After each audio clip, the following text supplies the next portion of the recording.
Baghdad शहर की गलियां हमेशा से इल्म और नूर से भरी रही हैं। सुबह का वक्त था, मस्जिदों से अजान की आवाज़ें गूंज रही थीं। बाजार में लोग तिजारत कर रहे थे और तालिबे इल्म किताबें उठाए मदरसों की तरफ जा रहे थे।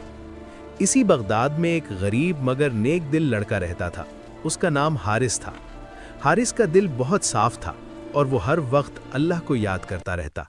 हारिस की माँ एक नेक खातून थीं। वो सुबह नमाज के बाद हारिस को बुलाती और कहती, बेटा, रिज़्क अल्लाह देता है, मगर नीयत साफ रखना और किसी का हक कभी ना खाना। हारिस अदब से कहता, अम्मी जान, मैं वादा करता हूं मैं हमेशा सच बोलूंगा। माँ की आंखों में खुशी आ जाती।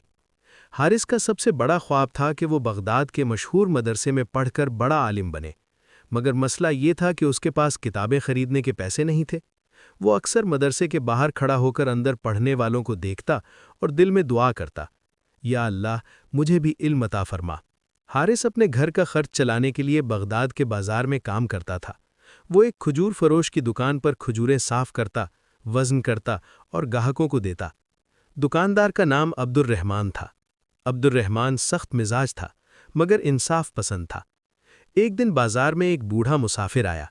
उसके कपड़े पुराने थे, चेहरा थका हुआ था और आंखों में उदासी थी। वो दुकान के सामने रुका और बोला, बेटा, क्या मुझे चंद खजूरें मिल सकती हैं? हारिस ने नरमी से कहा, जी बाबा, ज़रूर। बूढ़े ने आहिस्ता से कहा, मेरे पास पैसे कम हैं।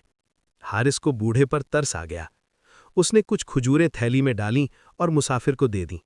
बूढ़े ने हैरान होकर पूछा, बेटा, कीमत? हारिस ने मुस्कुराकर कहा, बाबा, ये आपके लिए अल्लाह की तरफ से तोहफा समझें। बूढ़े की आंखों में आंसू आ गए। इतने में अब्दुर्रहमान आ गया। उसने देखा कि हारिस ने बगैर पैसे के खजूरें दे दी हैं। वो गुस्से से बोला, हारिस, ये क्या किया? ये दुकान तेरे बाप की नहीं। हारिस डर गया, मगर सच बोला, मालिक, वो बूढ़े मुसाफिर थे, भूखे थे, मैंने अल्लाह के लिए दे दिया। बूढ़ा मुसाफिर आगे बढ़ा और बोला, अब्दुर्रहमान, इसे मत डांटो, ये नेक बच्चा है।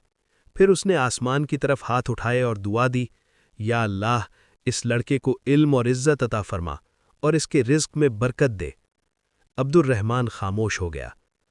अब्दुर्रहमान ने हारिस को गौर से देखा। उसे पहली बार एहसास हुआ कि हारिस सिर्फ एक मजदूर नहीं, बल्कि सच्चे दिल वाला लड़का है।